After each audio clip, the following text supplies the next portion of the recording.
Yes, I am. According to the Oxford English Dictionary, a fangirl is a woman who is excessive about films, comics, books, and science fiction, amongst others. I would like to hedge that definition a little because by saying that it is obsessive, it has a very negative connotation. And I would like to today show you how channeling your inner fangirl can be extremely positive on not only your creative experience but also the quality of your life in general.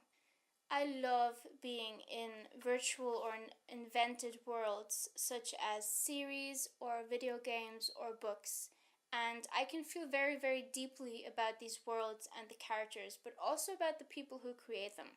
And with the internet, it is easier than ever to really connect not only to the things that we love to surround ourselves with or immerse ourselves in, but also the people who create it. And that's why I think channeling your inner fangirl is so very important. The first question, of course, would be why would you want to channel your inner fangirl, particularly if it has this very negative connotation of, young women fainting from excitement in the front rows of a concert or being obsessive as it is defined. The fangirl, she gets caught up in worlds, in alternative realities. She gets excited about things like a new series coming or a book being published. In a world where we're often faced with very serious issues, channeling the fangirl can be a way of honoring our responsibilities as adults, but at the same time allowing ourselves to indulge in the things that bring us joy. Even though you already probably are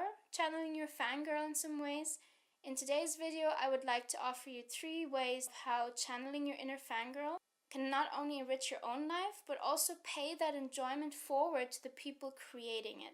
Because in my books, the fangirl is not only a consumer, but also a supporter.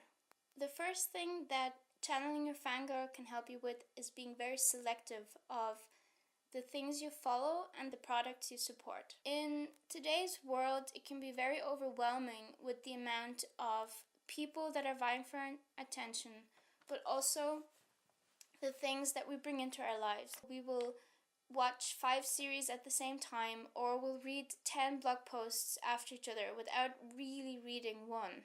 When you're channeling your inner fangirl, she takes the time to truly enjoy the things that she is consuming. She will only bring into her life the things that actually make her feel good. Another way that channeling your inner fangirl can look like is being a very active and vocal supporter of the things you love. This can mean buying the products, not just streaming them online. This means not reading the manga online before the book has been published. This means waiting in anticipation and then ordering from the people who created it.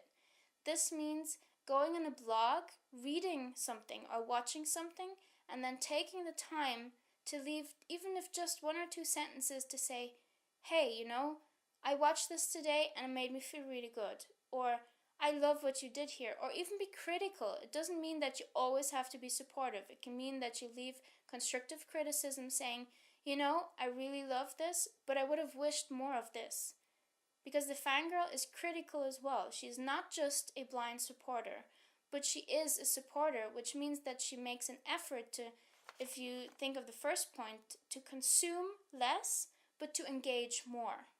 If people know that you are supporting this, that you are excited by this, enjoying this, they will want to create more, and that will give them the feedback that they're not creating in their room by themselves, but that there are people who actually care. As an artist and as a creative, I know how unbelievably important this is, and you probably know as well. The final way you can channel the inner fangirl is a very obvious one, but that has taken me many years to do, and that is to surround yourself with the things you love.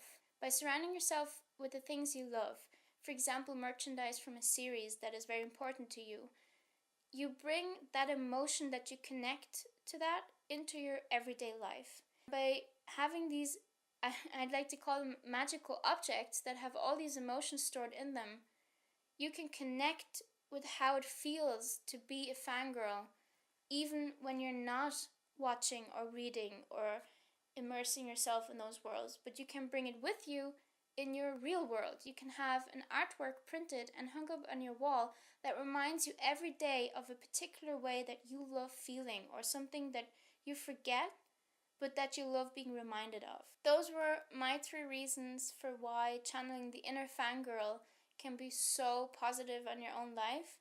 Not only because it helps you make every day extraordinary, but also because if you support what you love, people will know that you do and they will want to create more.